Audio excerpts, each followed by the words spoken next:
I will never see the story of Jesus the same way after learning this. There's so much more to the question of Jesus' divinity than most people realize.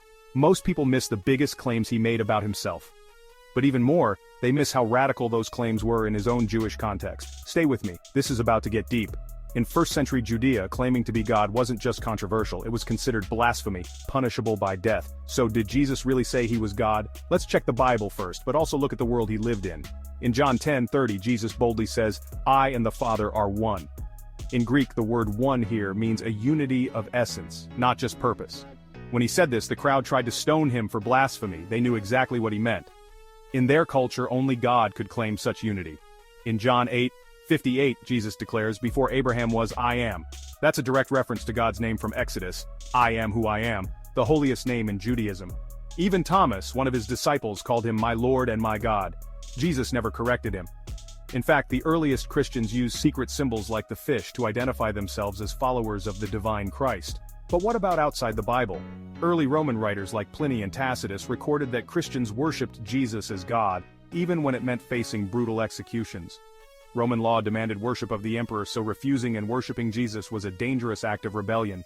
People like Polycarp and Ignatius died refusing to deny Jesus' divinity, because they were convinced he truly was God in the flesh. Ignatius even wrote, "Our God, Jesus Christ, was conceived by Mary." Why would so many risk death for a lie? The evidence, both in scripture and history, points to one thing: Jesus claimed to be God, his followers believed him, and even his enemies recognized those claims. The early church councils fiercely debated this, but the belief in Jesus' divinity was never erased. So next time someone asks, did Jesus really say he was God? You'll know the answer and the rich history behind it.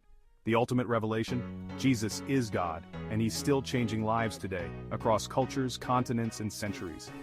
The story is bigger, deeper, and more astonishing than you ever imagined. But perhaps the most dramatic evidence comes from the story of Saul. Before his conversion, Saul was a zealous Pharisee and a fierce persecutor of Christians. On his way to Damascus, he encountered a blinding light and heard the voice of Jesus say, "Saul, Saul, why do you persecute me?" Saul is stunned, falls to the ground, and is blinded by the light, overwhelmed with fear and awe at hearing the voice of Jesus. This moment changed everything. Saul became Paul, one of Christianity's greatest advocates. His unwavering belief in Jesus' divinity became the foundation of his life and mission, and through his letters, Paul helped shape early Christian theology and spread the message of Jesus as God to the wider world.